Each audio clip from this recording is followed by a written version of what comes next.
عشاء کی رکعات کی تعداد 4 فرض کے بعد 2 رکعات. عشاء کا وقت تو آدھی رات تک ہے نا، لیکن وتر بعد میں بھی پڑھے جا سکتے ہیں، یعنی 1 رکعت یا 3 رکعت یا اس سے بھی زیادہ. نماز وتر جو ہے یہ 5 نمازوں کا حصہ نہیں ہے، الگ نماز ہے. جس طرح ہم نے 17 رکعتیں فرض کی ہوئی ہیں عشاء کی نماز میں، تو نتیجہ کیا نکلا؟ ہمارے ہاں اکثریت نماز ہی نہیں پڑھتی، اور خصوصاً عشاء کی نہیں پڑھتی. لیکن جن ملکوں میں اتنا شعور ہے کہ یہ 17 کی 17 فرض نہیں، وہاں لوگ پڑھ لیتے ہیں، خواہ فرض پڑھ کے کیوں نہ اٹھ جائیں. نہیں، وہ بھی پسندیدہ نہیں کہ صرف فرض پڑھیں، لیکن کم از کم فرض تو پڑھتے ہیں.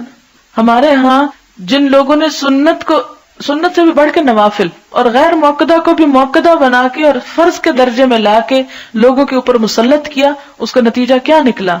وہ جو آپ آج کل دیکھ سکتے ہیں کہ ایون رمضان میں بھی لوگوں کو توفیق بعض اوقات نہیں ہوتی نماز پڑھنے کی، کہ وہ گھبرا اٹھتے ہیں کہ اتنی لمبی کون پڑھے.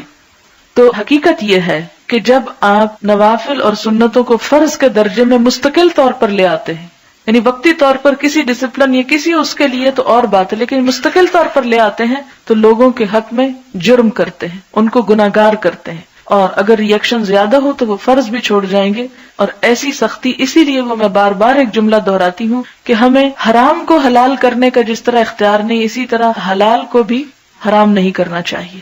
اور جو چیزیں ہمیں رخصت دی گئی ہیں، آپ صلی اللہ علیہ وسلم نے کیا فرمایا کہ اللہ تعالیٰ کو جس طرح یہ بات پسند ہے کہ اس کی پابندیوں کو قبول کیا جائے، اسی طرح یہ بات بھی پسند ہے کہ اس کی رخصتوں کو بھی قبول کیا جائے. اس سے بھی اللہ تعالیٰ محبت کرتے ہیں. یہ مومن پر اللہ تعالیٰ کا ایک احسان ہوتا ہے. اسی طرح ایک اور روایت میں آتا ہے کہ اگر کوئی شخص اللہ تعالیٰ کی دی ہوئی رخصت کو استعمال نہیں کرتا تو اس کے اوپر احد پہاڑ جتنا گناہ ہے، یعنی بہت بڑا گناہ ہے. کیوں؟ کیا ہے؟ رخصت ہی تو نہیں لی، کیا فرق پڑتا ہے؟ ہاں، جب آپ اس کو نبھا نہیں سکیں گے تو پھر نتیجہ کیا ہوگا؟